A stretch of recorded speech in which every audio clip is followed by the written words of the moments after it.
es darles la bienvenida a este Museo Arqueológico de Fuerteventura.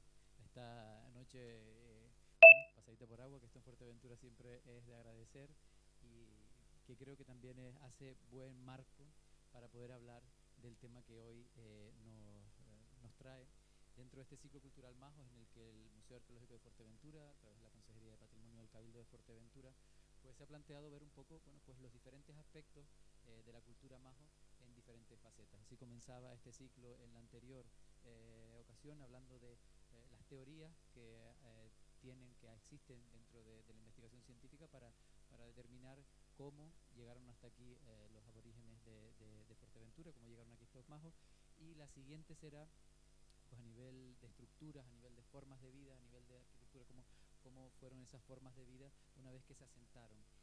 Y en la que hoy nos acontece, trataremos el tema de qué es lo que se encontraron, cómo era Fuerteventura, la Fuerteventura de la época, a nivel de recursos, a nivel paisajístico, a nivel vegetal, a nivel, bueno, todas las cuestiones acerca del medio natural que propiciaron que se asentaran aquí la cultura majo. Y para eso tenemos el gusto, y al que hay que agradecerles que hayan accedido a participar en esta charla, pues de Juan Miguel Torres Cabrera y Paloma Vidal Mazano, bueno, conocedores de la isla, colaboradores de este museo arqueológico, y que le acompañará y ya los presentará en su mayor amplitud por qué están aquí, pues a César Javier Palacios Palomar, que, bueno, periodista ambiental, geógrafo, muchos lo conocerán, doctor en Historia del Arte, naturalista, escritor y ensayista, también relacionado con titulación de guía turística, educador ambiental y muchísimas participaciones en diferentes medios de comunicación, desde Aquí la Tierra, El Señor de los Bosques, de televisión española, autor de numerosas publicaciones, entre ellas Árboles Singulares, el cuaderno de campo de los árboles más fascinantes de España, y otros muchos, y que, bueno, también redactor de diferentes periódicos y relacionado con Fuerteventura, y al que agradecemos que también se haya prestado a este formato, que en esta nueva edición de ciclos que estamos desarrollando desde el museo, pues queremos que sea un diálogo, que sea no solamente una charla, sino que también, bueno, pues del diálogo, del debate y de la participación en la parte final, pues podamos, bueno, pues dar a conocer y dar a divulgar un aspecto fundamental para este museo, que es dar a conocer a los pobladores, a los primeros pobladores de esta isla. Así que no me enrollo más, les agradezco la asistencia en una noche como la de hoy.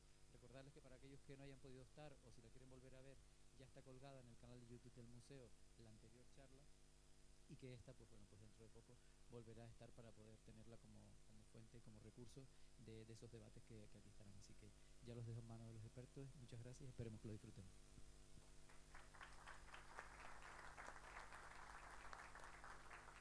Pues muchas gracias sobre todo a todas ustedes, a todos y a todas, por venir hoy, por estar en este día tan desapacible, pero también tan interesante para hablar de la cultura de nuestros antepasados, para conocer nuestros paisajes. Estamos aquí con dos grandes científicos, por lo tanto van a tener una información de primera mano de exactamente qué es lo que se sabe hoy sobre cómo era la isla de Fuerteventura antes de que llegara la cultura europea, que llegara la colonización en la época del mundo aborigen, que lo podríamos mantener pues, hace 2000 años, más o menos, sin entrar en más polémicas. Vamos a desarrollar sobre todo 4 temas que creo que son muy interesantes. El primero era cómo era la isla de Fuerteventura antes de la llegada de estas primeras personas, de qué recursos disponían, ¿no? cómo era la isla, cómo los aprovechaban, que también es muy importante, y finalmente cómo se encontraron Fuerteventura los primeros europeos. Para ello contamos, como les decía, con dos grandes científicos e investigadores que son los que más saben exactamente ahora mismo de este tema en Fuerteventura, en Canarias, en el mundo. Tenemos la gran suerte de tener aquí a Paloma Vidal Matutano. Ella es doctora en Historia por la Universidad de Valencia, máster universitario en Arqueología y docente investigadora en la Universidad de La Laguna, en Tenerife. Es experta en análisis de restos arqueobotánicos, que eso nos lo va a contar ella, además, en qué consiste eso, ¿no? Ella, en lugar de analizar cerámicas, sobre todo busca maderas, carbones, fibras vegetales dentro de los contextos aborígenes y coloniales del archipiélago canario. Ha publicado más de 50 trabajos científicos, ha obtenido el premio Joven Investigador Distinguido por la Universidad de Las Palmas de Gran Canaria, el premio de investigación Junio también por la Universidad de La Laguna, y es comisaria de una exposición que dentro de poco podremos ver aquí, La arqueología de las plantas, una mirada al registro arqueológico invisible, que creo que llegará en noviembre de este año, ¿no? Pero es muy importante también porque ella codirige las excavaciones arqueológicas en la Cueva de los Cabezazos, en Tegueste, en Tenerife, y está haciendo los estudios de Malpaís Grande y Malpaís Chico aquí en Fuerteventura, y sobre todo es miembro del equipo investigador de las excavaciones recientes que se están haciendo en la Cueva de Villaverde, encargándose, como les decía, del análisis de esos carbones procedentes de las hogueras que se han encontrado en el interior de la Cueva de Villaverde. Por otro lado tenemos a Juan Miguel Torres Cabrera. Él es catedrático de enseñanza secundaria, especialidad de Biología y Geología en el IES Gran Tarajal. Es doctor en Ciencias Biológicas por la Universidad de La Laguna con la tesis El suelo como recurso natural, procesos de su incidencia en la desertificación de la isla de Fuerteventura. Siempre Fuerteventura, ¿verdad, Juanmi? Ha participado en varios proyectos de investigación sobre los suelos de las Islas Canarias, los sistemas de cultivo de gavias, la salinización de las aguas superficiales y proyectos de restauración ambiental y lucha contra la desertificación aquí en la isla de Fuerteventura. También es coautor de 2 guías de campo sobre Fuerteventura y, también muy importante, forma parte de ese gran equipo investigador multidisciplinar que está ahora mismo trabajando en las excavaciones de la Cueva de Villaverde, en el norte de la isla. Así que, bueno, con esta presentación vamos a intentar desarrollar un diálogo que sobre todo aporte novedades, pero que también para los que no tengan mucha idea de cómo era la isla, no se hayan imaginado, ¿no? Nunca se habían puesto a pensar cómo era la isla de Fuerteventura, igual que la vemos ahora, era una muy diferente. Bueno, pues eso es lo que queremos saber. Eso hace 2000 años. Vamos a empezar por el clima, hoy que está haciendo un clima invernal, bonito para el que esté dentro y bien cogido, ¿no? Que no esté lloviendo, no esté en el campo. ¿Podemos saber, Juan Miguel, cómo era el clima de Fuerteventura en ese momento en que llegan aquí los primeros seres humanos a Fuerteventura, ¿no? Y también cómo influyó ese clima en ese paisaje, los recursos hídricos, había ríos, ¿cómo era eso? ¿Cómo era la isla de Fuerteventura hace 2000 años? Gracias, César. Buenas noches a todos.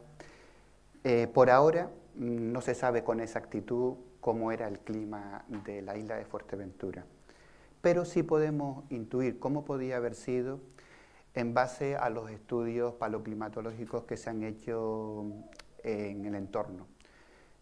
Todos los estudios coinciden que el Sáhara se empezó a desertificar hace unos 4000 años. Y también coincide que la península ibérica también. Por tanto, debemos entender que Fuerteventura hace 4000 años empezó pues, a ser un territorio árido y a tener un clima árido. También es cierto que en estos 4000 años pues no ha habido cambios climáticos también. Se habla del periodo cálido romano, que duró hasta el siglo V, o la Alta Edad Media, que duró aproximadamente hasta el siglo XI, donde el periodo cálido romano era un periodo cálido y húmedo, y la Alta Edad Media pues era un periodo frío y seco. Por tanto, cabría esperar que en esos siglos pues también Fuerteventura pues podría haber sido un clima, pues haber soportado también variaciones climáticas, no siempre haber sido totalmente árido. No obstante, además de esa variabilidad espacial, en Fuerteventura hay que tener en cuenta, para entender el clima del pasado, que también tiene además de esa variabilidad estacional, temporal, la isla, siendo llana, también tiene una variedad espacial importante. Y podemos distinguir como una zona central con temperaturas más frescas y algo más de lluvia, y una zona costera con un clima más seco y ligeramente más cálido. Pues cabría esperar que en el pasado también fuera semejante a la actualidad. Y eso pudo haber condicionado aspectos tan importantes como la distribución de los recursos hídricos, posiblemente en la zona central hubiese más, de los suelos, que podrían ser más fértiles como lo son en la actualidad, o incluso también de la vegetación. Pero había más ríos, había más agua. que ahora o tenían más cantidad? No tenemos datos para afirmarlo, si había más, sino solamente los que vienen de la conquista. Cuando se hablaba de río Palma, pues se hablaba de un río de agua circulando, el de Canarién. Sin embargo, cuando viene Bernaud posteriormente, siglos después, encuentra un pequeño río de 35 centímetros de ancho y unos pocos centímetros de profundidad. No, es difícil valorar esos testimonios en qué medida corresponden a una realidad. Por lo tanto, frente a lo mejor una idea que está en el ambiente de pensar que Fuerteventura hace 2000 años era un sitio probablemente más húmedo, con unos suelos más fértiles, eso no tenemos datos para poder afirmarlo. Más húmedo, en principio, no. Pudo haber habido oscilaciones climáticas, pulsaciones más húmedas, incluso dentro de algunos años más húmedos como el actual, y hay más vegetación y más recursos. Pero suelos más fértiles sí tuvo. Sí tuvo suelos más fértiles en el pasado, y si quieres, posteriormente, pues sí, lo aclararemos. Vamos a hablarlo. Y Paloma, claro, si ya tenemos ese clima que es parecido al que tenemos ahora, pero sí que sabemos algo más de cómo era la vegetación gracias a los estudios de estos carbones, que quizá, yo creo que sería interesante, ¿no?, que primero nos expliques qué es eso de estudiar los carbones, ¿no? ¿Cómo viendo un carbón es capaz Paloma de decirnos cuál era la vegetación que había en Fuerteventura? Vale, nosotros nos basamos en recoger los restos del combustible, de la leña que las poblaciones aborígenes echaron y alimentaron las hogueras. Entonces, esos carbones, que son como los carbones de la barbacoa, que podemos encontrar nosotros haciendo una barbacoa un domingo, cuando los miramos debajo del microscopio, vemos la especie vegetal, vemos el taxón que hay, la madera que están utilizando. Y cuando hemos analizado 200, 300, 400 carbones de un mismo estrato, de un yacimiento, podemos reconstruir el paisaje que había en ese momento, en el pasado. ¿Qué pasa? Que no sé si esto funciona, si le doy aquí. ¿Qué pasa? Que yo me atrevería, yo siento dar una nota así un poco negativa, pero me atrevería a decir que de momento sabemos poco del paisaje de Fuerteventura. No es negativa, es la realidad. Sí. Aquí no hemos venido a fantasear ni a lucubrar. O decepcionante, porque si se fijan, pues en la estrellita que hay arriba, que marcaría la cueva Villaverde, es el único yacimiento donde tenemos datos de carbones, datos del paisaje de la madera que están utilizando para alimentar esas hogueras y, por tanto, del paisaje que había alrededor, que eso es la oliva. Pero ahora, en esta parte de aquí, ¿no?, en el noroeste de la isla, es donde está una cueva en la playa del Junquillo, que también la excavó Arenisca hace unos años y que ahora estamos analizando los carbones. Tenemos una primicia de qué es lo que sale, que luego lo veremos.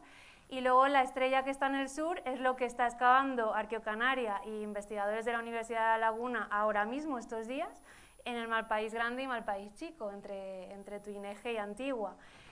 Ahí podremos obtener datos de cómo era la vegetación, pero de momento solo tenemos Villaverde. Entonces, ¿qué pasa con Villaverde?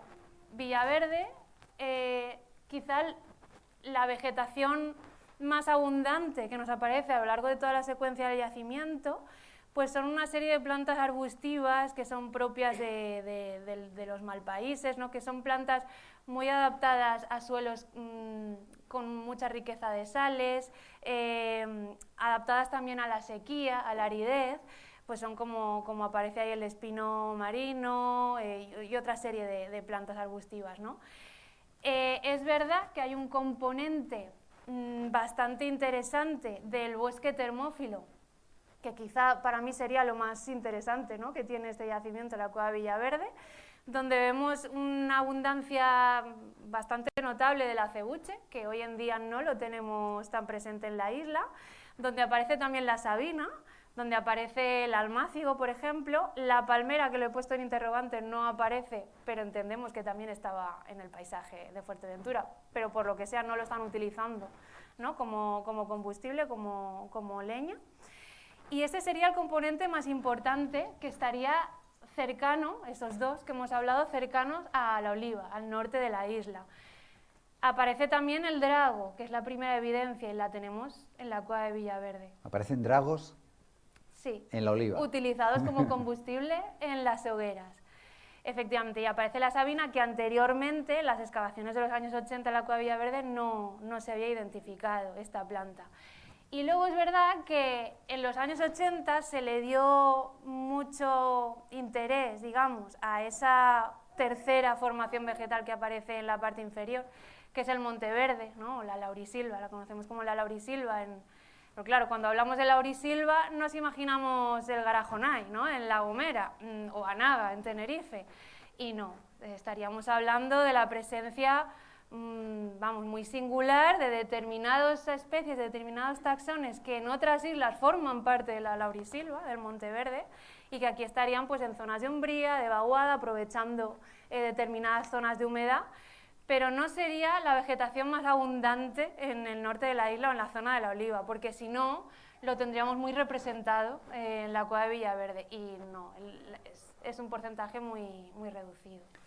Lo veremos también un poco más adelante, pero aparte de saber las especies, también sabéis en qué época, de cuándo son estos carbones, ¿no? Que eso también es... ¿Eso cómo lo adivináis? Es ¿Adivinanza? Por imposición. No. ¿Cuál es el método científico? Con el método del carbono 14. Como la madera es materia orgánica, ¿no? Pues se puede enviar a laboratorios que están especializados, no lo hacemos nosotros, y ellos sí que saben el momento, analizando esa muestra, pueden establecer una franja cronológica. No te van a decir este estrato es de 1211, sino una franja cronológica en la cual nos movemos en ese tiempo. ¿En la franja cuánto puede ser? En la cueva de Villaverde. Sí. En la cueva de Villaverde, si no me corrige Rosa, hay poblamiento desde el siglo III, ¿no? Desde el siglo III hasta la conquista, hasta el 13-14, un poco antes. Sí, me refiero a que cuando tienes el carbono 14, las mediciones que son 100 años arriba, 100 años abajo o no, o más. Eso depende, pero pueden ser más. Sí, el error puede ser más. O sea que ya sabemos, por un lado, que los carbones nos van a dar mucha información, y por otro lado, que la parte digamos, de suelos y de clima no tenemos nada, ¿no? O sea, estamos empezando un poquito regulera en cuanto a datos serios científicos que podamos asegurar, ¿no? Hasta el momento no. Hay estudios paleoclimáticos a gran escala. El clima afecta a regiones amplias, entonces si el Sáhara se desertifica es previsible que Fuerteventura también, aunque no siempre coinciden necesariamente, pero sí ha sido así. Prácticamente podemos hablar en referencia a lo que observamos en el entorno cercano. Lo que sí que tenemos seguro, y eso además lo podemos comprobar todavía hoy, es el relieve. El relieve no ha cambiado, ¿no? El relieve no ha cambiado. El relieve de Fuerteventura se puede decir que es el mismo que había hace 2000 años. Los mismos barrancos, las mismas montañas, no ha cambiado de forma significativa. ¿Por qué? Porque no ha habido erupciones volcánicas como en Lanzarote, que haya cambiado radicalmente ese relieve, que haya sepultado barrancos y haya creado nuevas montañas. Por tanto, podemos decir que la isla por la que caminaron y que vieron fue parecida a la nuestra. ¿Qué ha cambiado entonces si no ha cambiado el relieve? La piel que recubre ese relieve, la vegetación y los suelos que hay debajo de ella. Podemos decir que esos son los cambios más importantes que podemos experimentar del pasado. Bueno, yo creo que es una base ya interesante para poder ir con más detalle al segundo bloque, ¿no? ¿Qué recursos aprovecharon los majos y de qué manera lo hicieron? Y el primero, que es el que todos nos llega a la mente, sin duda, es el agua, el aprovechamiento del agua, ¿no? Ya te habíamos preguntado si habría más recursos hídricos o si esas fuentes, esos manantiales eran más abundantes que ahora, ¿no? Más o menos, ¿no? ¿Podrías por lo menos explicarnos, para también la gente que no tenga ese dato, cuál era el aprovechamiento hídrico, cuáles eran las fuentes, los recursos hídricos que se estaban utilizando en época aborigen, ¿no? Y intentar a lo mejor pensar que podían ser mayores o menos, también teniendo en cuenta una población más reducida que la actual, por supuesto. Podemos decir que los recursos hídricos serían dos. Uno, las aguas superficiales procedentes de la lluvia, Habría que ver qué sistemas habría de recogida, eso corresponde identificarlo, pero los recursos subterráneos sí existían, reconocidos, que algunos han permanecido hasta la actualidad. Sin embargo, otros, debido al aprovechamiento de las aguas subterráneas, han desaparecido en algunas partes de la isla. Podríamos entender que hay una planta, que es el tarajal, que vive normalmente asociado a capas de agua salinas y a poca profundidad. Normalmente, donde vemos comunidades de tarajales, indica que hay aguas subterráneas cercanas. Por tanto, viendo la actualidad, pues parece ser que en el pasado pudo haber habido las mismas localizaciones de aguas subterráneas que vemos en la actualidad. No van a ser especialmente distintas, y coincide donde estén esas formaciones que hay aguas subterráneas. El Barranco La Torre, Vega Río Palma, Betancuria, Ajuy, Madre del Agua. Esos son barrancos que mantuvieron agua posiblemente también en el pasado. Caudales es difícil saber. Es difícil saber porque evidentemente no tenemos por ahora información para identificar un elemento tan variable como es el agua, que varía con una variación interanual amplia. Pero sí podemos suponer que los recursos serían parecidos a la actualidad. Incluso hay algunos sitios que persisten topónimos como la Fuentita, el Charco, que ya no hay ni Fuentita ni Charco en la zona sur, porque la explotación del acuífero a principios del siglo XX pues desecó esos afloramientos de agua. Sí, esa parte quizás es interesante, lo que son las fuentes tradicionales, que son varios cientos, creo que hay en la isla de Fuerteventura, ¿estarían aprovechadas ya en época aborigen? Digo, no hay una modificación, una extracción, digo, esas fuentes que se utilizaron en tiempos históricos también se utilizarían en tiempos prehistóricos, y podría haber algunas más y que se hayan perdido, esos datos, claro, es más difícil, pero sí que podemos decir que los recursos hídricos que había entonces serían los mismos que luego se utilizaron en época histórica. Podríamos presuponerlo, sabiendo que esos recursos hídricos tienen variaciones importantes, interanuales. Si son años lluviosos, esos recursos hídricos son mayores, y si son años secos, digamos, dentro de este contexto de aridez en el que nos encontramos. Pero no podemos ir más allá de algo que no tenemos datos para afirmar. Podemos presuponer a partir de los datos que tenemos ahora. ¿Y qué gestión podían hacer de ese tipo de recursos? ¿Podían llegar a hacer pozos, como los eres en el fondo de los barrancos, cazoletas? ¿Cómo aprovechaban esa agua? Es difícil saberlo. Creo que el mundo de la arqueología es quien tiene que dar esas respuestas, porque es difícil saber qué uso podían haber hecho. No hay datos, no hay documentación para No tenemos entonces datos para poder decir exactamente que había ya pozos en época aborigen, más que bueno lo que dicen las fuentes, sí, que ya son históricas, ¿no? Bueno, no me estáis dando mucha bola, de verdad. Trabajamos sobre seguro. O sea, no, a mí me parece, por supuesto, que tiene que ser así, ¿no? Estábamos hablando, algo que tú conoces muy bien, el tema de los suelos. Lo que sí que tú tienes datos es cómo los suelos, por lo menos, están cambiando en época actual, en época histórica. Has hecho ya ciertos estudios, la influencia de la erosión, ¿no? Y que eso podía hacernos una idea de también cómo esos suelos se han ido empobreciendo y que serían más ricos en época aborigen. Cuéntanos un poco esos estudios tuyos. A partir de la tesis doctoral, pues empecé a estudiar la erosión de los suelos como parte del proceso de certificación de la isla. Entonces, en su momento, en el año 92, instalé unas estacas en varios puntos de la isla y anualmente he venido midiendo cuánto varía año por año la altura de suelo que se va perdiendo. Entonces, vamos, lo minimizamos. Sí, porque una imagen vale más que 1000 palabras. A ver, ¿y dónde está? Aquí está la otra. Bien. Esta es una de las estacas que coloqué, estos ampuyentes, unas estacas que coloqué en el año 92 a 1 centímetro de... En el año 92 estaba a 1 centímetro de altura. Y coloqué varias, por ejemplo, aquí en la ampollenta tengo 30 y tengo varias estaciones en distintos puntos de la isla en suelos diferentes para ir valorando. Mi tesis doctoral acabó, pero he seguido midiéndolo. En el año 2022 estaba aquí a esta altura.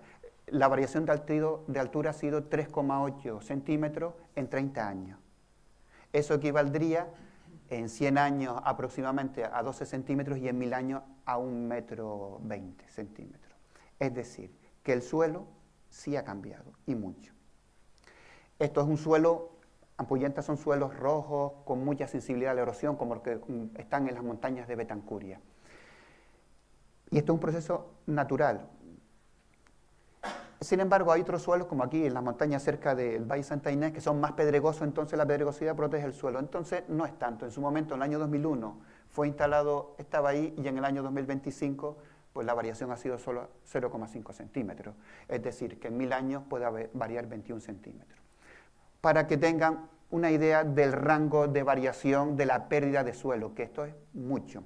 Esto coincide con lo que hemos observado en algunas excavaciones en Lanzarote, donde algunas maretas, que eran sistemas de captación de agua, se encuentran elevadas respecto al suelo actual. Quiere decir que se ha erosionado todo, menos la propia mareta, porque tiene las piedras que lo protegían. Y esto supone una pérdida de un recurso muy importante, porque si perdemos 20 centímetros de suelo, 21 centímetros se han perdido los horizontes superficiales, que son los más fértiles. Nos están quedando los horizontes más profundos y más pedregosos. Si les digo que perdemos medio metro, 1 metro, pues hemos perdido mucha cantidad de suelo, y eso ha afectado ¿a qué? A la vegetación, a la producción de pastos y en definitiva a la productividad biológica de la isla. Y por supuesto eso va a afectar a sus pobladores que dependían de esos recursos para poder vivir. A medida que se ha ido empobreciendo los suelos, la vegetación ha tenido más dificultades para desarrollarse. Y ese es el proceso de desertificación que ha tenido esta isla. Evidentemente, estas tasas las estamos suponiendo que sean constantes en el tiempo. Pueden haber variado. A lo mejor viene un periodo húmedo, se recubre de vegetación y la tasa de erosión es menor. O viene un periodo seco, hay sobrepastoreo y mucho corte de leña y se acelera más de lo que hemos medido. Estamos haciendo una estimación de lo que hemos medido en 30 años, que considero que es un periodo suficientemente largo para tener una idea de cómo varía el recurso suelo. Y refuerza la idea que has lanzado al principio, de que el relieve no cambia, pero la piel cambia, cambia y cambia mucho. Y la vegetación, Paloma, históricamente, en lo que es el periodo aborigen, con los datos que ya tenéis, pocos datos todavía, pero bueno, lo que se está empezando ya a investigar y a descubrir, permite ya también ver un poco la evolución, qué era lo que había y cómo fue evolucionando en el tiempo aborigen. Permite ver lo que había, como digo, en el norte de la isla, con el filtro de lo que seleccionaban los seres humanos, porque nosotras no hacemos palinología, ¿no? Que sería otra disciplina que es, se capta todo el polen, ¿no? Que hay alrededor o en un ámbito regional, sino que nosotros estamos viendo la leña recogida por el ser humano, y eso hay que tenerlo muy en cuenta. Y sí, nos permite ver esas formaciones vegetales que comentaba antes. Ahora, la evolución, aquí hay que ser un poco cautos también, porque podemos ver la evolución en la secuencia de la Cueva de Villaverde con las finalidades de los fuegos de la Cueva de Villaverde, etcétera. Pero hacer, digamos, traspapelar toda esa información al resto de la isla, a mí me parecería muy, muy aventurado. Sabemos en otras islas que tienen una trayectoria arqueobotánica mucho mayor, como puede ser Gran Canaria o Tenerife, que la isla se comporta de manera muy diferente, ya no entre el norte y el sur, sino entre un valle y el valle de al lado, ¿no? Entonces, hay que tener mucho cuidado con esto. Sí, pero yo recuerdo algún trabajo previo que existe, donde parece que sí que se podía interpretar que había una evolución y que poco a poco esos bosques, por el exceso de manejo ganadero o de corta de leña, fueron empobreciéndose y que había, digamos que fue cambiando a lo largo de 1000 años o de más de 1000 años, fue cambiando lo que era esa vegetación en una zona evidentemente muy concreta, que es la de ese norte de Fuerteventura, ¿no? Sí. Esos datos, ¿tenemos algún dato sobre ello? Sí, hace 30 años efectivamente en esos análisis se comentó la idea, no sé cómo poner el otro porque no veo el...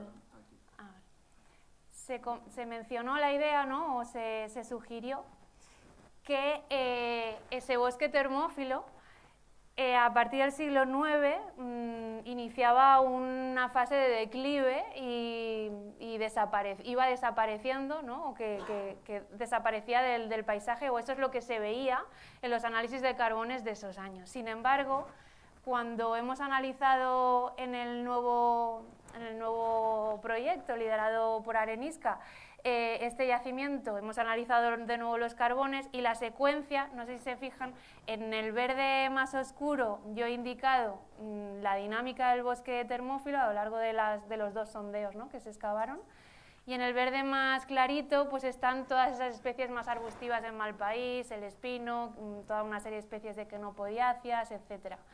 Si se fijan, lo que vemos son fluctuaciones del bosque termófilo, es decir, hay unidades estratigráficas, hay estratos, hay momentos de ese poblamiento del yacimiento donde hay más bosque termófilo y hay momentos donde se reduce y otra vez vuelve a haber más y menos y así. De hecho, a partir del siglo IX, que fue en esos análisis donde se dijo que se producía un declive del bosque termófilo, incluso se hablaba de deforestación. Y que tenían que ir más lejos a buscar esa leña. Sí, exacto, que se extendía, ¿no?, el radio de aprovisionamiento. Bueno, pues lo que vemos a partir del siglo IX, que es la parte superior de las 2 secuencias, de los 2 sondeos, es justamente que aumenta el bosque termófilo. Es decir, que los análisis más recientes entran un poco en contradicción con la tesis que se sugirió en los años 80 o en los años 90 de que el bosque termófilo desaparecía o iba desapareciendo cada vez más a partir del siglo IX en Fuerteventura, probablemente, o en ese momento se mencionó por un impacto antrópico, por un impacto humano. Nosotras no estamos viendo esto. A la luz de lo que vemos, de los datos más recientes, es que hay fluctuaciones, que luego, si quieres, podemos entrar en hipótesis o interpretaciones de por qué, ¿no?, se pueden dar esas fluctuaciones, pero no vemos, desde luego, una deforestación, ni una crisis climática, ni nada de esto. Por lo tanto, estamos hablando más que es más un uso de un recurso, pero no responde a que cada vez hubiera menos y que tuvieran que irse más lejos a buscarlo y que al final solo tuvieran que acabar con los espinos porque ya no quedaba nada. No tenemos evidencia de ello. Desde luego, la vegetación más utilizada es esa vegetación arbustiva, eso está claro. Con lo que más se encienden los hogares es con esas quenopodiáceas, el espino, etcétera, pero el bosque termófilo está ahí y, de hecho, al final de la secuencia está bastante presente. Sí, termófilo estamos, le recuerdo, ¿no?, que estamos hablando de los acebuches, de esas sabinas, sí. Que además eso, Juan Miguel, coincide mucho también eso, todavía en épocas históricas se utilizaba de leña, pues, alulaga, espino, o sea, no, creo que eso es lo que tú has conocido, has hablado con mucha gente mayor, siempre ha sido más ese tipo de madera, también era la más abundante, ¿no?, la que se utilizaba. Sí, fundamentalmente hasta que llegó el petróleo, las cocinas de Fuerteventura se calentaron con vegetación natural y ir a coger salados, aulagas y todo lo que se podía era parte de la vida del majorero durante siglos y hasta hace poco, hasta el siglo pasado, por decir de alguna manera, ¿no? Entonces, y coincide con ese matorral de espinos, salados, que son la vegetación más abundante y aulagas, pero la aulaga no es de la que tiene maderita durita como para, e incluso otras especies quizás endémicas y ya en peligro de extinción también pudieran haber estado, pero no han salido todavía, ¿verdad, Paloma? No nos han salido todavía ninguna muestra que diga, pero también pudieron haber estado, ¿no? Eso quizás en el futuro con tus estudios podrías aclararlo más. Y a veces salen, quiero decir, a veces salen carbones, especies que no sabemos qué son, para nosotros son indeterminadas, y a lo mejor es una especie que ya no la tenemos en el medio y por tanto no le podemos dar el nombre. Vale. O sea, podría ser una especie extinguida. Sí, puede ser. Yo creo que de todas formas, aunque adelantemos un poco, sí que me gustaría que nos contaras precisamente cuál es la teoría que manejáis de cómo pudo ser esta vegetación y cuál es ese uso para hacer la gestión del territorio que se hizo en la Cueva de Villaverde. Estamos hablando solo de la Cueva de Villaverde, que es donde se tienen los datos más concretos. A ver, nosotros creemos que esto es algo que también se apuntó ya en los años 80, 90. Creemos que esto está muy ligado no a un cambio en el paisaje, ni mucho menos estas fluctuaciones, sino las actividades humanas que se producían en la cueva de Villaverde, muy relacionadas con alimentar el ganado, en este caso ganado de ovicápridos, ¿no? de cabras y ovejas, donde el acebuche, tanto aquí como en la península y en otros lugares del Mediterráneo, las ramas jóvenes, las ramas verdes del acebuche, son el alimento, vamos, favorito para cabras y ovejas. Entonces, podría tener un doble uso ese acebuche. Por un lado, alimentar a ese ganado, y por otro lado, esas ramitas que ya no contendrían esas hojas jóvenes que se habrían comido los ovicápridos, echarlas como leña a los hogares, ¿no? La interpretación nueva que nosotras manejamos es que probablemente esto está reflejando, bueno, es una hipótesis aventurada, pero ¿por qué no?, una gestión sostenible del entorno. Es decir, no tanto extender el radio de aprovisionamiento, sino lo primero que hay que tener en cuenta es que las poblaciones insulares son poblaciones, yo creo, bueno, hoy en día lo son, y si lo echamos al pasado, podemos pensar que son poblaciones con una noción bastante importante de, bueno, de que viven en un territorio acotado, con unos recursos limitados, y que la supervivencia depende de gestionar de una manera sostenible el entorno. Entonces, en arqueología somos siempre muy dados a ver el impacto humano, el impacto antrópico, ¿no? Y a veces dejamos de lado posibilidades de que también no eran sociedades tontas, sabían perfectamente cómo gestionar el entorno. Y poder establecer un equilibrio entre, a lo mejor, algunas ocupaciones donde ese bosque termófilo fuera más abundante y, por tanto, se recogiera más, se recolectara más, y otras ocupaciones, otros momentos de toda la ocupación que tiene la cueva de Villaverde, donde se dieran cuenta de que ese bosque termófilo se reducía y no lo utilizaran tanto y le dejaran recuperarse a esa formación vegetal. Entonces, esa es la posible interpretación que le damos a esas fluctuaciones, porque no creo, sinceramente, que se deba a cuestiones climáticas, no creo que el clima varíe a lo largo de la secuencia tanto como para que esa formación vegetal esté más presente o menos presente. Ahí podemos debatirlo. Y tampoco creo que se deba a cuestiones de disponibilidad en el entorno, ¿no? Sino más bien a actividades que tienen que ver con las actividades del día a día de ellos.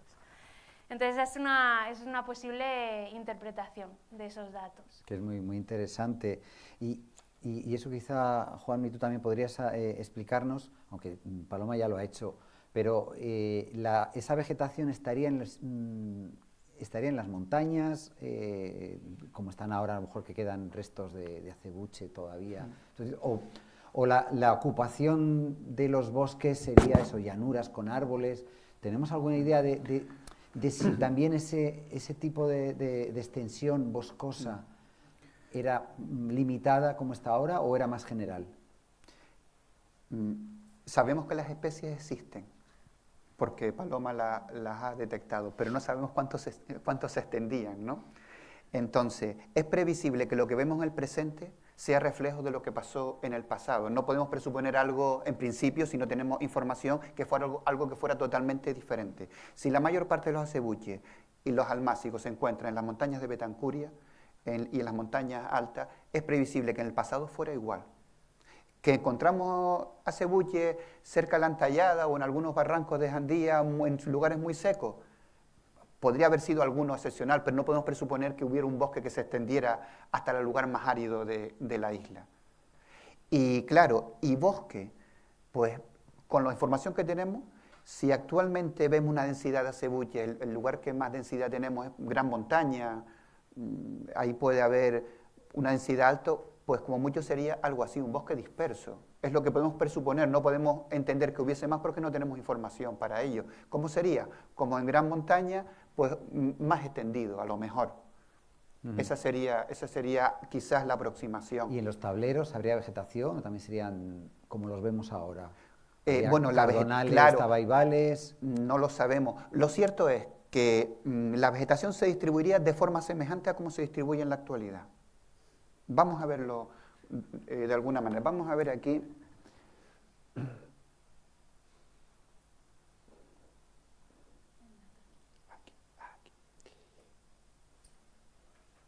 Aquí está. Bien. No, esto ya lo vimos.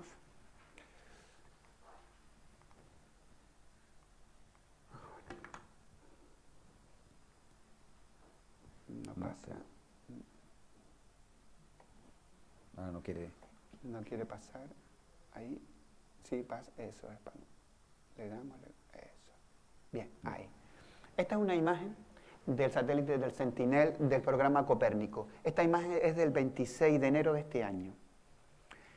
Y ese color refleja la cantidad de humedad que tiene la vegetación y el suelo.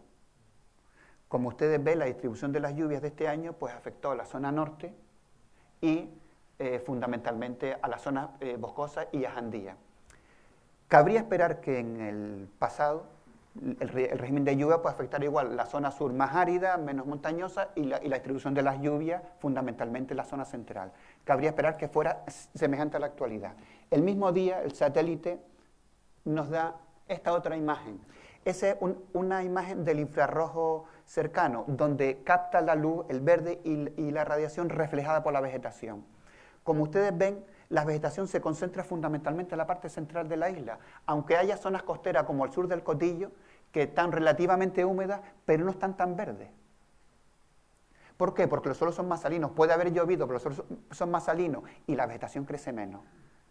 Los suelos menos salinos se encuentran en la parte central de la isla, justamente donde llueve más. Pues cabe esperar que la vegetación que en el pasado ocupó este territorio se distribuyera de forma semejante a como la vemos en la actualidad. Con otras especies que ahora ya no están, con otra densidad que ahora ya no está, pero siguiendo este patrón. Posiblemente, pues, las montañas más elevadas es donde tuvo esa vegetación arbórea dispersa, por decir de alguna manera. El concepto bosque es otra cosa. ¿Y palmeras se ha encontrado restos de palmeras que utilizaban las palmeras? Pues es una buenísima pregunta porque justamente estamos detrás de ello.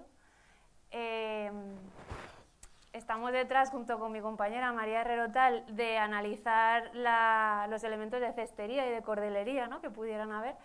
Y realmente solo tenemos esto que aparece en la imagen, en comparación con Gran Canaria o Tenerife, otras islas, pues es muy poco para una isla en la cual esperábamos que se conservaran más restos de cestería y cordelería, pues por sus condiciones de aridez, ¿no? Uno espera que se conserve más que en Tenerife, que es más húmeda, o ciertas zonas de Gran Canaria.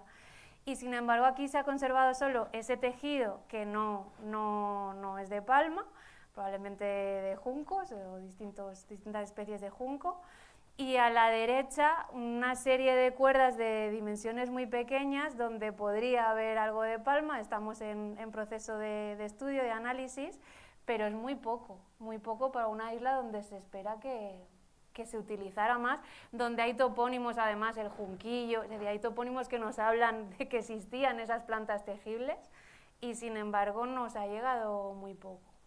Entonces, y carbones tampoco aparece, porque ahora vemos normalmente el ganado se les da hojas de palma, ¿no? Y carbones de palmera en otras islas y en otros yacimientos hay, quiero decir que sí que es un elemento, un combustible que se utiliza en las hogueras y no aparece.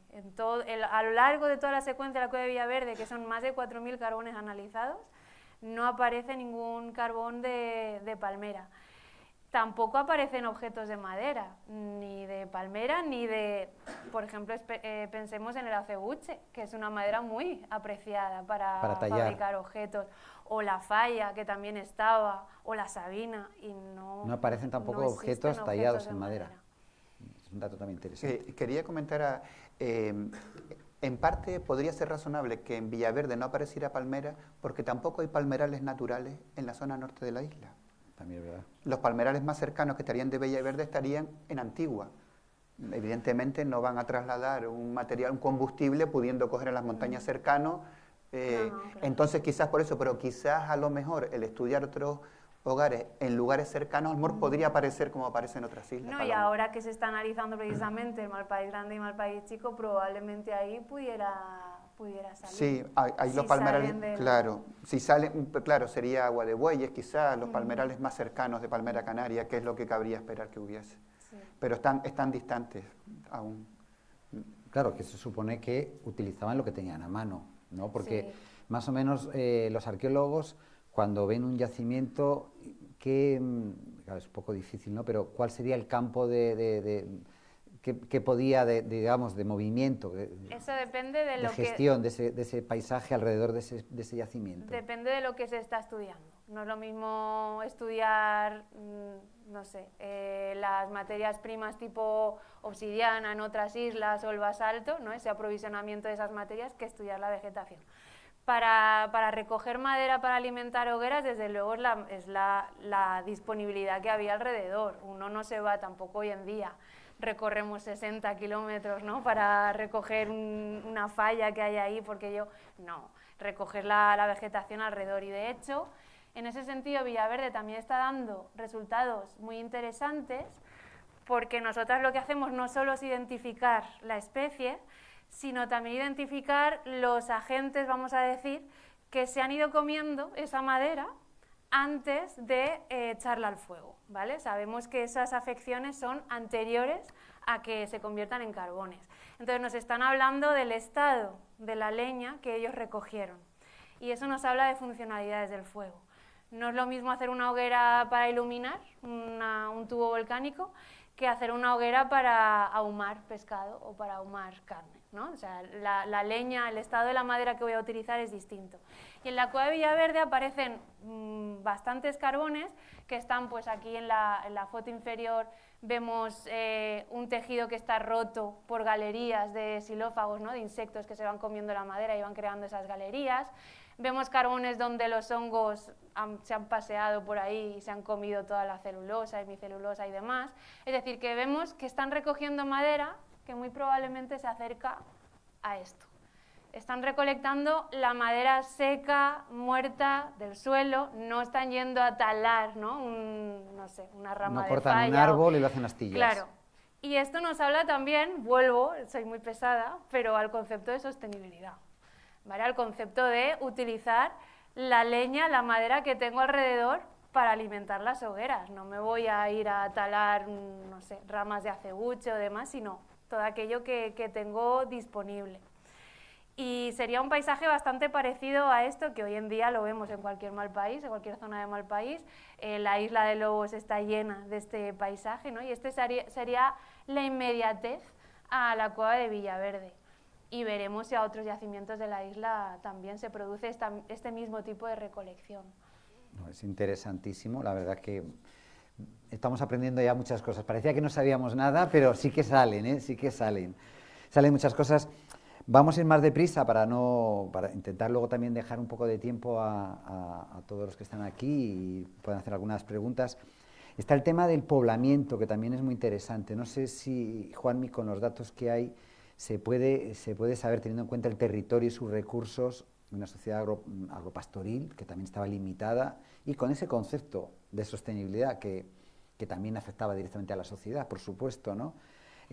¿Cuáles serían los mejores sitios donde debería estar esa población? Ya lo hemos visto anteriormente. ¿Dónde estaba la mayor densidad de vegetación? En la parte central de la isla. Pues cabría esperar que una sociedad que dependía del ganado fundamentalmente, pues tuviera donde tuviera más pasto, en la parte central de la isla. Cabría esperar que ese sería el lugar de máximo poblamiento.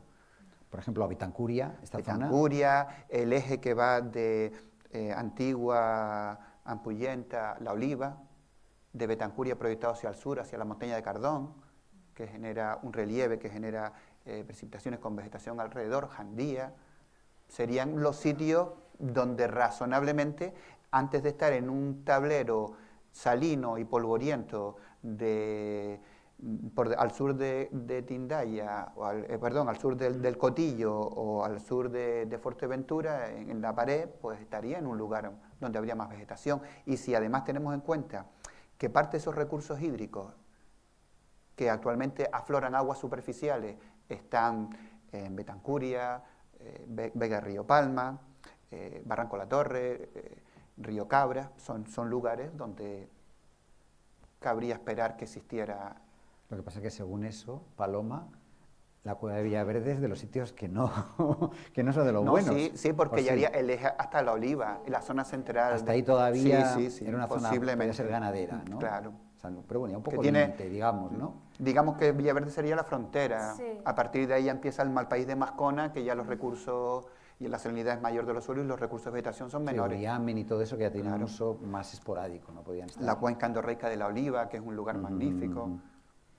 Bueno, pues yo quería, no sé si me va a dar tiempo, pero por lo menos traíamos aquí de Le Canaguen, que es la fuente de los conquistadores, de cómo era la isla de Fuerteventura, ¿no? Y hay algunos capítulos que son muy interesantes. Por ejemplo, el tema de las palmeras, ¿no? Dicen entonces, dice que habían llegado a un hermoso valle llano y agradable, ¿no? Gadifer, cuando llega precisamente aquí, a la zona de Betancuria, dice, en el que puede haber por lo menos 900 palmeras en conjuntos de 100 o 120, tan largas y altas como mástiles de navío de más de 20 brazas, tan verdes, tan frondosas y tan cargadas de dátiles que da gusto verlas. Allí comieron Gadifer y sus compañeros bajo la grata sombra, sobre la hierba verde, junto a la corriente de los arroyos. Suena un poco a anuncio, ¿eh? Esto es un anuncio de la Consejería de Turismo. De aquella época. De aquella época. Claro, porque también era lo que querían, Claro. que viniera la gente. Cuenta un poco, porque tú además has contado las palmeras. Sí, las he contado y las he vuelto a contar después de que estuvimos. Las he vuelto a contar, pues no hay tantas.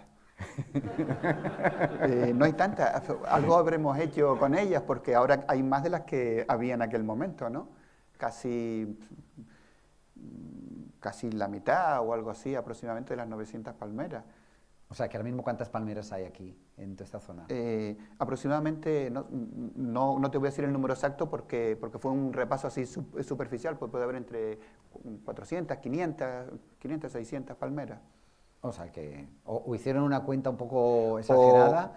O yo lo he contado mal o ellos lo contaron muy bien.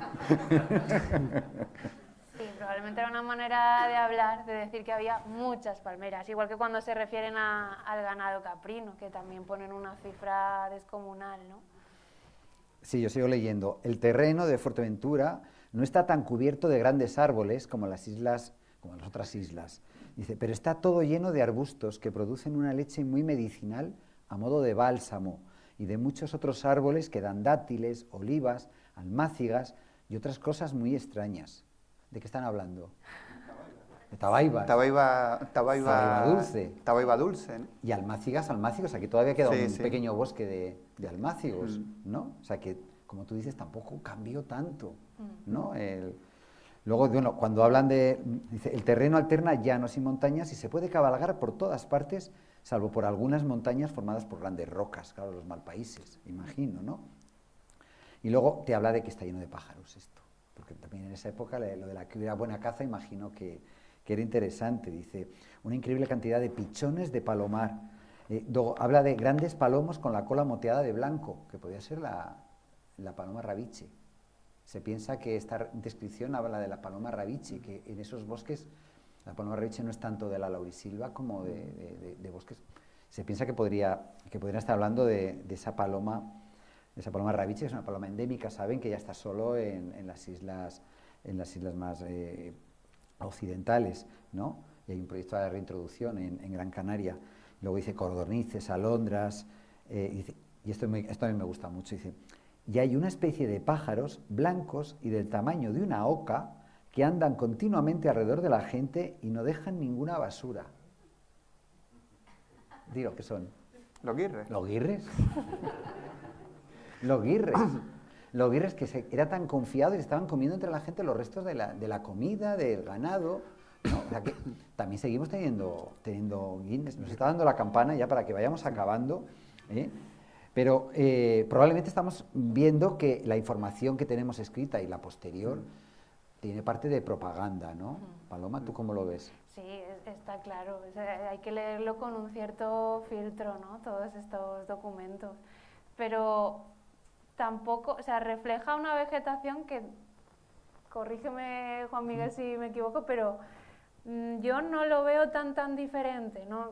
Quiero decir, se ha hablado mucho de la vegetación en periodo aborigen de Fuerteventura como si fuera un paisaje completamente diferente al actual. Y yo, a la luz de los datos que tenemos hasta el momento, no lo veo y no creo que estemos en el punto de poder afirmar eso. Creo que para eso necesitamos muchos más puntos del mapa de Fuerteventura, poder cruzar esos datos y entonces hablar de si el paisaje a nivel de cantidad era realmente tan diferente o no. Porque lo que vemos ahora son pinceladas de lo que había, pero todavía no podemos darle forma de verdad a ese paisaje. Paloma, necesitamos dedicar muchos más recursos a ciencia e investigación, ¿a que sí? Eso siempre.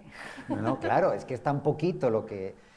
sabemos mucho, pero con muy poco, ¿no? Si tuviéramos muchas personas como tú y como la gente que está trabajando ahora mismo aquí en Canarias... Yo creo que en los próximos años se va a saber mucho más. Ya están saliendo excavaciones nuevas, ¿no? Hay proyectos nuevos focalizados en Fuerteventura y yo creo que en un plazo de 4 o 5 años vamos a poder tener más ventanitas. De hecho, lo que quería decir antes es que en la cueva de la playa del Junquillo, que es otro de los yacimientos, ¿verdad que nos ibas a dar una exclusiva? Está apareciendo la sabina, es decir, que sabemos que también las plantas del bosque termófilo también estaban ahí y cuando empecemos a cruzar todos esos datos podremos darle mayor forma a ese paisaje. Pero hasta ahora es un poco aventurado, creo yo, a raíz de un puntito que tenemos en la Oliva, poder extrapolarlo a toda la isla. No sé si hay algún detalle que queráis, ya para finalizar, alguna cosa que haya quedado en el tintero y que penséis que sería interesante todavía comentar, antes de que demos paso a las preguntas del público. ¿Se os ha quedado alguna cosa por decir? Sí, que hay algunas especies que estaban cuando vivían los antiguos pobladores que ya no están. La pardela de Jable, que desapareció, no sé si el siglo XII aproximadamente, coincide con la ocupación humana, y la foca y el lobo marino. Y el Malpaisomis también desapareció. El Malpaisomis fue antes de la ocupación humana. Bueno, dicen que está con la vegada de los ratones. Sí, pero creo que estaba con las dataciones. Pero bueno, eso se puede, pero sería... Pero sí, que ha habido especies que se han extinguido. Que se han extinguido, es decir, había especies de animales constatadas que existieron. Bueno, de hecho la pardela pues aparece en los yacimientos arqueológicos y los lobos marinos pues aparecieron en la descripción de Le Canarien, sí, y aparecieron los huesos en la cueva de Villaverde. Con lo cual quiere decir que no solamente estaban lobos, sino que también estuvo en las playas de Fuerteventura. Y también es probable que se hayan extinguido especies vegetales que no vamos a poder descubrir, o a lo mejor esos carbones raros es que es difícil van a quedar desconocidos porque no tienes con qué compararlo, ¿no? Claro, muchas veces es difícil distinguir entre si es una planta realmente extinta o es una planta que tú no tienes en tu colección de referencia y no le puedes dar nombre, no que no exista, sino que no sabes lo que es, ¿no? Entonces eso es complicado. Pero bueno, sí, pues muy interesante, de verdad, muchísimas gracias. Haciendo un rápido resumen, ¿no?, de lo que hemos descubierto, de lo que nos habéis descubierto, de lo que hemos aprendido hoy, el clima no ha cambiado tanto. Presuponemos. Gracias por la matización. Puntualización, pero por supuesto, presuponemos que el clima no ha cambiado tanto, el relieve es evidente que no ha cambiado, pero que lo que sí que ha cambiado es la piel. La piel, en el sentido de que las tierras están viendo que ya pierden fertilidad, porque ha perdido también cobertura, porque hay erosión, ¿no? Que los carbones de esas barbacoas de hace 2000 años están dando una información preciosísima, que a mí eso me parece sorprendente, ¿no?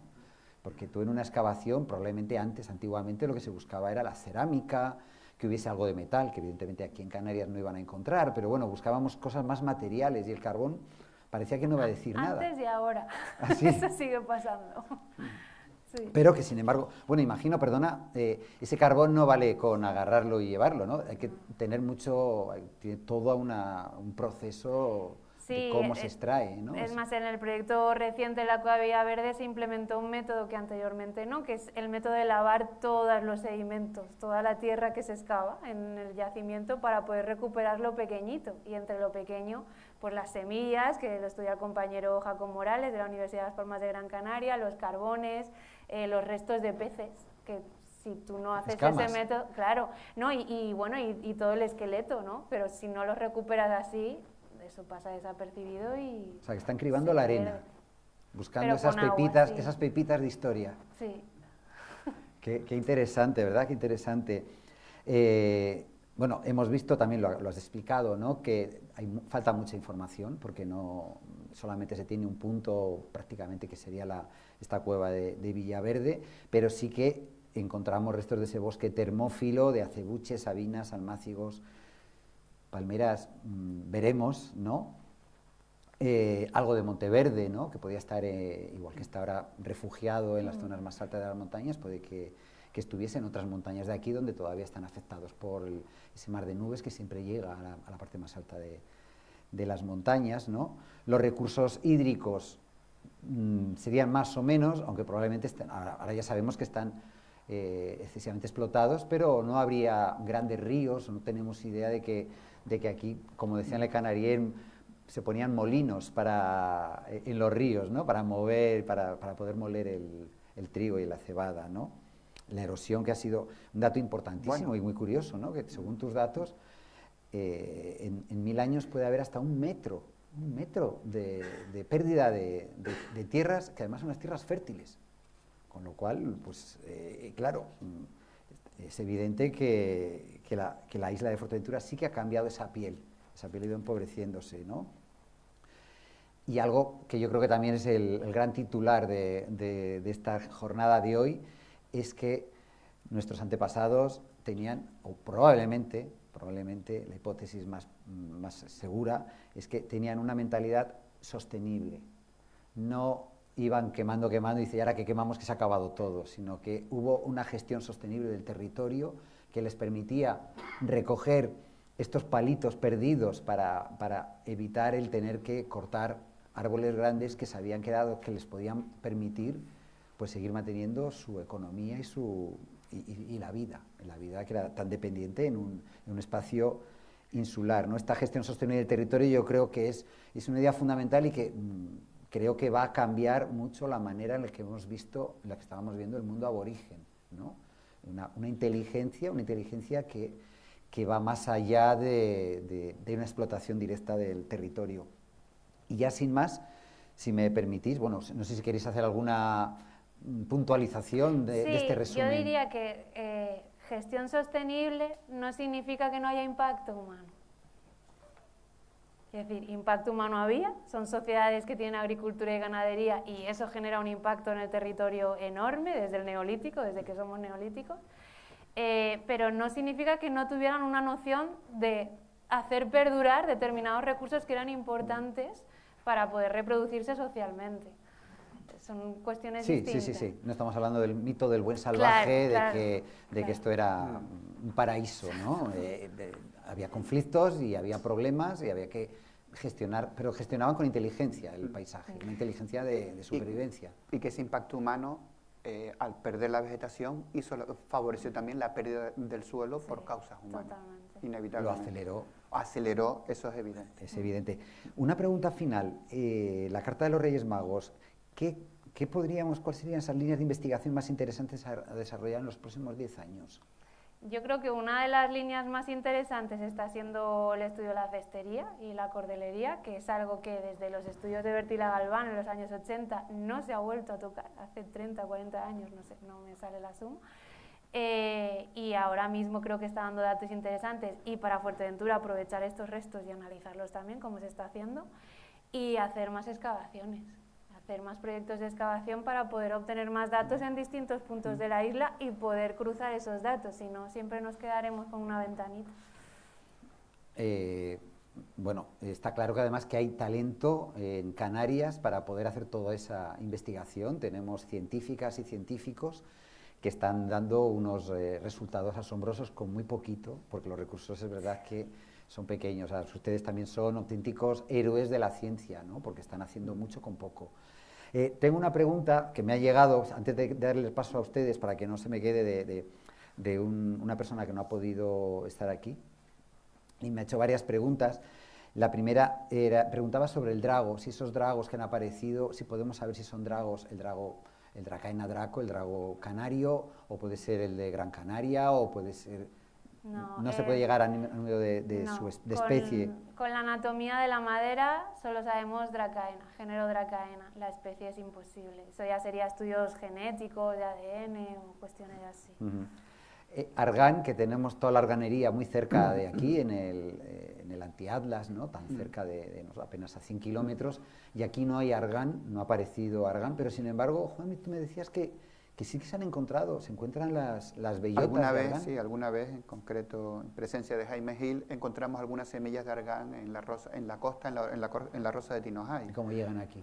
Pues los ríos, cuando llueve mucho en Marruecos, los ríos arrastran todo lo que pueden y depositan, y luego las corrientes los pueden traer. Pero se vio que no le gustó la tierra de aquí. Si eso sucedía hace miles de años, cuando llegaba a la orilla ahí se quedaba, porque por ahora no hay evidencia de que estuviera aquí. Que a lo mejor alguna de esas maderas raras podría ser argán. No. Y no significa que en el futuro no O aparezca. puede aparecer, Por claro. ahora Pero de momento no hay nada.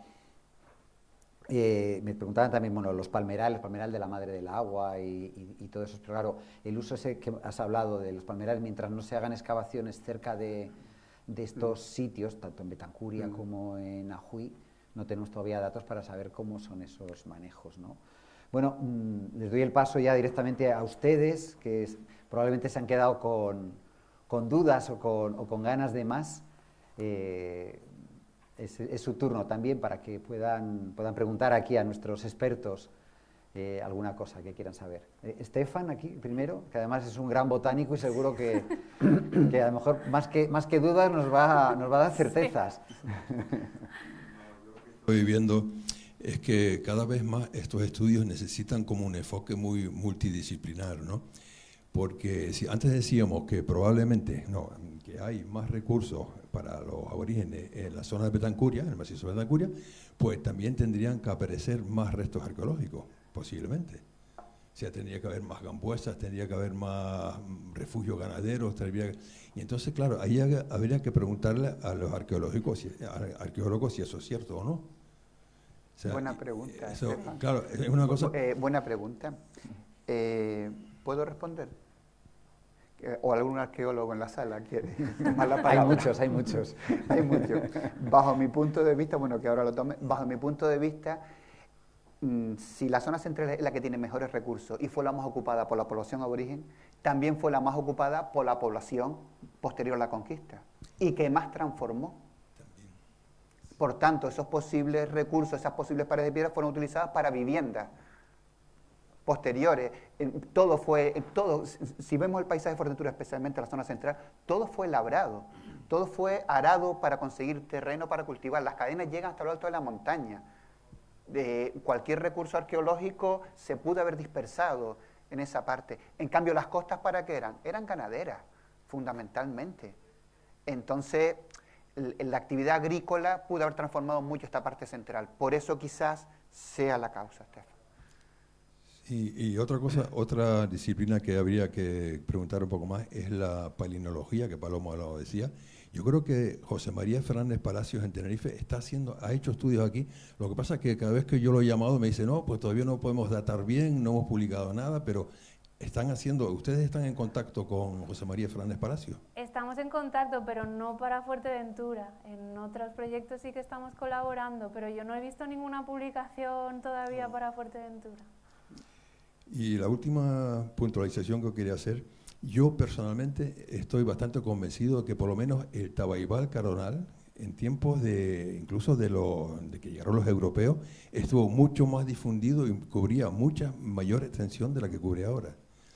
¿Por qué? Porque se puede ver restos de Tabaibal, por ejemplo, en el valle de Diguejey, en otros valles, y que se ve claramente como en un sitio determinado de la ladera queda una mancha de Tabaibal, ¿no? De Tabaibal dulce, por ejemplo. Y todo lo demás está aterrazado. Entonces, ahí sí es lo que tú decías, Guami. Entonces, no solamente ha desaparecido los restos arqueológicos, sino también ha desaparecido esa vegetación que seguramente en tiempos de los aborígenes, incluso después de los europeos, pues cubría una parte mucho más grande de la isla, mucho mayor. Luego hay una cosa curiosa del botánico Bolle, que estuvo aquí, un alemán que estuvo aquí en el siglo XIX, que tiene una frase que dice: el bosque bajo, o sea, el bosque bajo de Fuerteventura me parece inagotable. Eso está, no sé si está traducido, ¿no? Yo lo puedo leer, entonces yo creo que se está refiriendo a matorrales de tabaibas y bueno, cosas parecidas. y no a lo que vemos ahora. Y eso en parte puede haber desaparecido también porque en siglos posteriores a la conquista se introdujo el camello también. O sea, hay muchos factores con los que podemos estar jugando y viendo e intentar montar ese puzzle que tenemos para saber algo más sobre lo que puede haber habido, ¿no? Y la industria de la cal, claro, que también cambió La mucho industria de la cal, vegetación. perfectamente, sí. Aunque claro, el Tavaiva no es un combustible óptimo, pero yo tengo también, por ejemplo, Lázaro Cabrera del Oasis me dijo, cuando éramos niños, nosotros le tirábamos piedras a los cardones que están cerca de Grime, donde ellos vivían. Se desangraban y entonces los llevaban en burros a los hornos de pan de Gran Tarajal. De pan, sí, no de cal, sino decía de pan. O sea que todos esos recursos se pueden haber utilizado y, claro, contribuyó a degradar la cubierta vegetal y llegar a lo que estamos ahora. Pues todo eso lo vamos a saber, ¿verdad?, en cuanto hagamos muchas excavaciones. Sí, es muy importante esa parte porque hay que tener en cuenta que la población aumentó mucho posteriormente a la conquista y por tanto la presión sobre el territorio pudo haber sido mucho mayor. Y cuando llegamos fin del siglo XIX ya prácticamente habían arrasado prácticamente por todo. Cuando las actas del Cabildo en 1700 y algo pedían no cortar la mata de tarajales o la mata de aceitunos, de acebuches o de almácigos en las montañas de aquí, era porque había ya un problema. Posiblemente fuera la primera legislación medioambiental de Fuerteventura. Del mundo.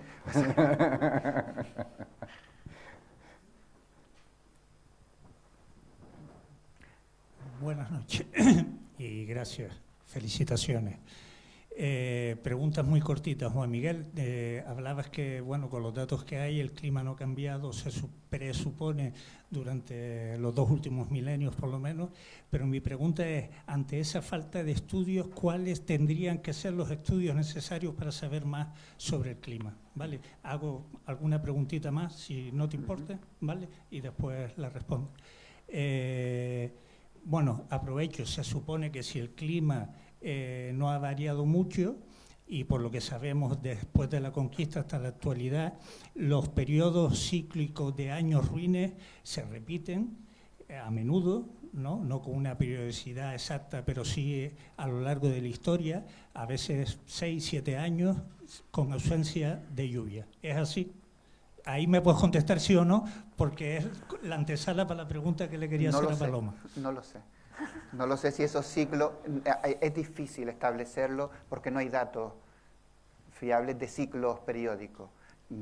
Pero bueno, digo yo, o me atrevo yo a sugerir que sí, porque bueno, en el libro del hambre en Fuerteventura, Rodal Valle, desde el 1500 en adelante, cuenta de varios periodos que están recogidos, los acuerdos y en fin, los testimonios de periodos duros donde la gente se moría literalmente de hambre, ¿no? Luego, creo que no es descabellado pensar que en época aborigen eso podía suponer. Claro, ¿vale? Pero la regularidad es lo que no sabemos. Vale. Vale. Bien, no, lo decía y me alegro que Paloma haya matizado al final el tema de la sostenibilidad, porque yo creo que las posibilidades de ser sostenible en una isla inhóspita desde el punto de vista de la geografía física, de las condiciones ambientales, como es Fuerteventura, para la supervivencia humana y para la supervivencia de otras especies, es muy difícil ser sostenible cuando vas a estar 7 años o 6 años sin lluvias, con lo cual va gastando recursos naturales, sobre todo vegetales, que a diferencia de otras islas no tienen la capacidad de regeneración que tendrían por la falta de lluvias, ¿no? Pregunto. O matizo, sí. Y por último, 2 cositas más bien anécdotas. No te dejo más, ya no te dejo más. No, es muy son 2 anécdotas. El drago se podría considerar también como una especie que fue extinguida en cuanto a la ausencia en el medio natural y una duda que tengo, y aprovechando que aquí hay botánicos, ¿por qué la ausencia de balos en una isla que es propicia para la existencia de balos? Gracias y perdonen por alargar. ¿Por dónde empezamos? No apunté la primera, yo no me acuerdo. ¿Qué estudios consideras que son? Ah, vale, sí. Vale, entonces empiezo por la primera. Bien. Pero breve, para que pueda... Breve, voy a ser breve. hablamos de aridez en un contexto general, pero que ha habido oscilaciones, periodos más húmedos y secos. A lo mejor esas oscilaciones podían haber durado años o décadas, posiblemente, y eso repercute muy beneficiosamente en la población. ¿Qué estudios? Posiblemente la arqueología, los estudios paleoclimáticos vayan a aportar a esta escala de tiempo más información de los detalles del clima que los estudios paleoclimáticos básicos basados en fósiles marinos y tal, que va a escalas de tiempo mucho más grandes. Sabemos que el último periodo húmedo fue hace 115, 130.000, 115.000 años, pero porque hay fósiles que lo acreditan. Ha habido oscilaciones, pero quizás a esta escala de 2.000 años, a lo mejor estas nuevas técnicas palinológicas, incluso estudios ya moleculares más detallados en los propios yacimientos pueden dar más información. Paloma, no sé cómo lo ves tú. Sí, desde luego, hoy por hoy es complicado. Sí. En cuanto al concepto de sostenibilidad, por eso he querido matizarlo, porque no significa que no hubiese un impacto en el medio, y por supuesto que lo había. Lo que pasa que en los estudios paleoambientales, en los estudios arqueobotánicos, en mi opinión, se ha hecho demasiado uso de la interpretación del impacto antrópico en el medio, como única interpretación cuando se obtiene una secuencia a partir de los restos arqueobotánicos. Y creo que hay que abrir un poquito también la mente a otras posibles explicaciones y darles la oportunidad de ver de que ellos hicieran determinadas estrategias que sí que son más sostenibles con el medio. Yo no creo que ellos fueran únicamente pensando en su generación, esquilmando recursos, no. Creo que habría un concepto de intentar, en la medida de lo posible, obviamente por lo que comentabas, pero en la medida de lo posible sí que intentar gestionar de una manera más sostenible el entorno, que no significa que siempre se pudiera conseguir. Ellos se basan, como digo, en un ganado de cabras, y las cabras con la vegetación, vamos, se lo comen todo. Pero yo creo que sí que hay que abrir al menos la oportunidad a esa hipótesis. Y porque además lo vemos que ahora quizás no me da tiempo a comentarlo, pero en otros aspectos de la arqueobotánica sí que vemos esas gestiones sostenibles con el entorno y en otras islas. Y la otra pregunta, la del drago, ¿no? El drago y el balo. El drago, si consideras que es una especie extinguida. No lo podemos saber. De momento tenemos, creo que son 3 carbones de drago en la cueva de Villaverde. Ya está. Y además de la misma cronología, que no recuerdo, Rosa, de qué cronología daba, pero del inicio del poblamiento, el inicio de la ocupación.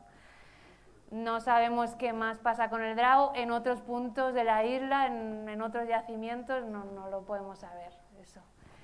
Y el balo, pues es que a lo mejor estaba, pero no lo tenemos en la cueva de Villaverde, sencillamente. A lo mejor se analiza otra secuencia de otro yacimiento y aparece. Es que por eso he dicho desde el principio que hay que están haciendo, pero también, no sé si se están haciendo también estudios de ADN ambiental para poder encontrar precisamente solamente la parte de ADN, ¿no? Que eso también está revolucionando el mundo de la arqueología. ¿En el sedimento te refieres? Sí, lo que pasa es que, bueno, eso tiene también sus más y sus menos, porque a veces el nivel resolutivo no es tal como para decir había balo, a lo que se está llegando es, pues había coníferas, pero claro, coníferas, bueno, en la isla de Fuerteventura podemos pensar si es sabina o es el pino, pero hay veces que la resolución es muy, muy amplia como para poder... No obstante, respecto a los vales, nuestro botánico de cabecera que colabora, Stefan, el balo existe actualmente en Fuerteventura. Pero escasea, ¿no? Uno, ¿no? A ver, espérate, Stefan, que te den... Sí, bueno, lo del balo la verdad es que es un misterio, porque hay una población como unos 10 ejemplares que están todos metidos en el campo de tiro de pájaro, ¿no? Entonces, hay uno muy grande que para mí es centenario, bastante grande, y después alrededor, en un perímetro de unos 100 metros, pues hemos detectado unos 8 ejemplares más. Entonces, yo tiendo a interpretarlo como un resto de poblaciones antiguas que hubo, que ha quedado solamente eso, por alguna causa, porque lo han utilizado. Pero luego hay gente en Pájara, yo hablaba con gente mayor, y dice, no, eso vino de Gran Canaria con el trasiego de los contenedores que usaban porque ahí hubo unas canteras de áridos, y entonces llevaban áridos de aquí para Gran Canaria, curiosamente, me dijeron, y luego venían otra vez vacíos para acá, había como una cantera. Y otros decían, no, eso vino con los camellos, porque también había como un intercambio de camellos entre Gran Canaria y Fuerteventura. Yo no sé, o sea, es posible, ¿no? Pero yo tengo más la tendencia a pensar que son poblaciones relícticas. Bueno, pero eso es digamos que es algo muy puntual. detalle. ¿Alguna pregunta más concreta, no tan concreta de los balos, pero sí de lo que estamos hablando ahora?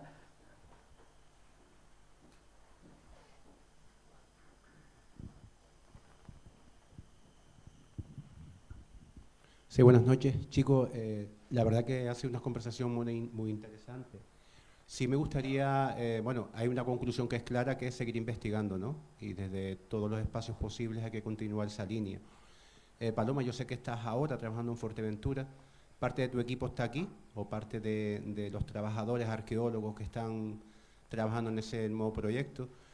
Me gustaría conocer si de ese proyecto, donde están excavando ahora mismo, ¿cuál es el objetivo y qué creen que pueden conseguir acerca de saber más sobre el tema de la vegetación en Fuerteventura o del tema que estamos tratando hoy, ¿no? Bueno, pues fue un proyecto que se pensó junto con Rosa en su momento, con Rosa y Tarek. Y nosotros pensamos en excavar en un lugar de Fuerteventura que se alejara un poco del poblamiento en barrancos, un poblamiento más en una zona de mal país, y ver un poco también por lo que me dedico yo, qué tipo de recursos, en concreto vegetales, pero también animales y demás, qué tipo de recursos se apropiaban, qué recursos formaban parte del día a día de estas poblaciones, que, como digo, se alejaban de ese modelo más estudiado de poblamiento aborigen en barrancos. Ese es el objetivo principal del proyecto. Luego han ido saliendo muchos otros y a medida que se van analizando los materiales, pues van apareciendo otros objetivos, ¿no? Pero este es el esencial. ¿Alguna otra pregunta? ¿No les ha dado alguna duda? Claro. Espera, que te pongan el micro, porque si no, no se escucha luego en la grabación. Con respecto a las dataciones, creo, seguramente estoy equivocado, que tienen más margen de error las obtenidas, o sea, menos fiabilidad las obtenidas de carbono que de los restos óseos. No. Bien. Es una canción... Una leyenda negra. Sí, es una canción que se ha repetido mucho y que yo trato un poco de desestructurar, porque no es del todo cierto. Es decir, eso es cierto cuando se data un carbón de pino, del tronco de un pino, que no sabemos la parte donde está ese carbón, es decir, la parte anatómica, es un carbón del tronco. Eso es cierto, que puede dar una datación mucho más antigua al estrato que se quiere datar. Pero si hay una selección del carbón que se envía a datar, es decir, si yo selecciono una ramita de pino, o selecciono el último anillo de crecimiento de un árbol, estoy datando el momento de la muerte de ese árbol. Con lo cual, la datación, y eso lo hemos comprobado en la cueva de Villaverde, es igual de fiable que las semillas, porque al final obtienes una cronología muy acotada. Estás datando los últimos anillos de crecimiento de esa planta, o si es una ramita y es anual, pues un único anillo de crecimiento. Entonces es igual de válido que las semillas. La cuestión es seleccionar bien la muestra de carbón que se envía a datar. Es decir, no enviar un carbón que no lo puedo situar dentro del tronco de esa planta. Esa es la cuestión. Pero no es que el carbón no sea datable o no sea fiable para datar. Yo quería preguntarle a Juan Miguel, habló de que la zona propicia para el asentamiento era el centro de la isla, aludiste a la economía ganadera, pero no se nos puede olvidar que la agricultura estaba ahí y era fundamental. Esto también influye en que esa zona fuera la más la propicia para el asentamiento. ¿Y en qué zonas crees tú que se pudo cultivar? Los majos pudieron aprovechar, ¿qué zonas pudieron aprovechar ellos para para cultivar, que como sabemos después de las excavaciones en Villaverde, pues cultivaban al menos trigo, cebada y lenteja. Y sí coincide que en la zona central de la isla hay buenos puntos de agua que eran fundamentales para el desarrollo de la vida. Y coincido también, bueno, esa es las preguntas, y coincido contigo en la pregunta que hizo Estefan. Efectivamente, nosotros vemos actualmente una foto fija de la arqueología de Fuerteventura, que tuvo muchos momentos, y uno de ellos fue la llegada de población nueva, población europea, que reocupó esas zonas aborígenes y que pudo destruir, y posteriormente también, todos esos yacimientos que nos pueden estar faltando en la zona centro de la isla, ¿no? Entonces coincido contigo en que la reocupación y el reaprovechamiento también nos está dando una visión parcial actual. Entonces, ¿qué lugares serían los adecuados para la agricultura? Hay que tener en cuenta que la producción agrícola tiene dos factores limitantes fundamentalmente en Fuerteventura. Una es la escasez de las precipitaciones, y partimos de que el clima era generalmente árido, y dos, la baja fertilidad de los suelos. Baja fertilidad, ¿por qué? Por uno, son muy salinos. Eso, evidentemente, los suelos más cercanos a la costa, la salinidad es mayor, por tanto ya descartamos eso. Y si además llueve menos, pues descartaríamos esos suelos, esas zonas más costeras. Porque tienen pocos nutrientes, eso es general en toda la isla, pero la zona más cercana al centro de la isla, donde hay más densidad de vegetación, el contenido de materia orgánica es algo mayor, por tanto es previsible que también tengan algo más de fertilidad. Entonces, ¿qué lugares serían aquellos? Aquellos que tendrían menor salinidad de suelo y más precipitación, y más disponibilidad de agua. ¿Dónde se encontraría eso? En la zona centro de la isla, evidentemente. Pero sabemos que si hay aquellos lugares en los que se encharcaría el agua, tendrían unas condiciones de humedad mucho mayor para completar el ciclo de cultivo. Y esto podía darse en el entorno de los malpaíses. Los malpaíses son, digamos, relieves volcánicos recientes que a veces cortan la salida al mar de antiguos barrancos. Por ejemplo, el Malpaís Grande cortó la salida, las erupciones de Gairía y del volcán de la Laguna cortaron la salida al mar del barranco de Agua de Bueyes y generó una sedimentación que forma la Laguna de las Mujeres con unas tierras estupendas erosionadas de las montañas de Betancuria. Ese sería un buen sitio. El entorno del Malpaís, cerca de Villaverde, el Malpaís de Mascona, generó en torno al Juriame unas cuencas endorreicas donde llueve y se acumula la tierra. Las ollas que hay dentro de Mascona, Mascona es el Malpaís que hay de la Oliva, de Las Ares hacia el norte, genera unas ollas donde llueve y se acumula la tierra, que crecen muy bien los salados, pero esas ollas fueron cultivadas hasta el siglo pasado. Las ollas incluso de la isla Lobo también fueron cultivadas. Esos serían esos lugares donde se encharcaba el agua, que tendrían más éxito de echar un grano y que obtener un rendimiento adecuado. Que eso podría ser en el futuro, esa estrategia de lugares que se encharca el agua,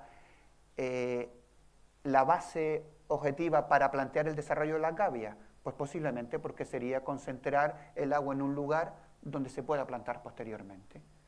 Pero ya el relieve ya apuntaba a que esos lugares podrían ser, porque además cuando se encharca el agua se lava las sales del suelo. No solamente hay más agua, sino se lavan las sales. Es el lugar idóneo. Entre echar un grano de semilla en un tablero, aunque sea la parte central, y echar en una zona donde se encharca el agua, eso es mucho mejor. Y teniendo en cuenta que los cereales, trigo y cebada, no importa que esa zona que se encharque el agua vuelva a llover y se encharque, porque incluso da más cosecha, serían los lugares idóneos. No ocurre lo mismo para la lenteja, que apareció en Villaverde, ¿no? A lo mejor eso les perjudicaría, ese reencharcamiento, pero bien, no sé si respondo. Vale. Bueno, pues muchas gracias. Yo me queda una duda, bueno, no una duda, creo aprovechar que está aquí Paloma, estamos hablando tanto de la cueva de Villaverde y creo que ya para cerrar, que nos cuentes un poco cómo es esa cueva y dónde aparecen esos carbones, porque yo todavía no me hago la idea de si tenían un sitio donde estaban siempre haciendo la hoguera, ¿no? Digamos, una especie de hogar, o está todo diseminado, o ¿dónde están esos carbones y cómo es esa cueva? Vamos, si me lo puedes explicar ya un poco para hacernos una idea ¿De qué estamos hablando, los que no hemos entrado en la cueva? No sé si soy yo la más indicada estando la directora. Pero tú has estado dentro, del yacimiento. Pero bueno, hogares hay en toda la cueva de Villaverde, quiero decir. Pero diseminados, ¿no tenían sitios específicos donde...? Bueno, hay sitios en el tubo volcánico, hay muchas más hogueras que fuera, que en el exterior, pero hay hogueras hay en lo que es todo el yacimiento. Sí, no hay una zona, digamos, de hogares acotados. Y ahí estuvieron durante más de 1000 años. Bueno, Rosa, cuéntanos un poco. Durante muchos miles de años estuvieron haciendo las hogueras en los mismos sitios. No, a ver, el yacimiento estuvo ocupado durante casi 1000 años y el espacio va cambiando a lo largo de los siglos por esa reocupación. Hay hogueras fuera, hay hogueras dentro. Cerca de la boca de la cueva, conforme vamos avanzando hacia el interior hay menos, pero claro, no es en el mismo sitio. Es que tendemos a pensar, por ejemplo, en las casas aborígenes con su hoguera delimitada por piedra. No, aquí no se han estudiado todavía casas aborígenes lo suficiente, bueno, nada prácticamente. Esperemos que con los nuevos proyectos que se están haciendo pues se puedan arrojar luz un poco más para saber cómo eran esas casas y dónde se hacían esos fuegos. En Villaverde en concreto no tenemos ese modelo, ¿vale? Se hacían tanto dentro como fuera, pero no una estructura acotada y cerrada como tenemos imagen de la prehistoria o de las casas de Gran Canaria, ¿no? Cueva pintada.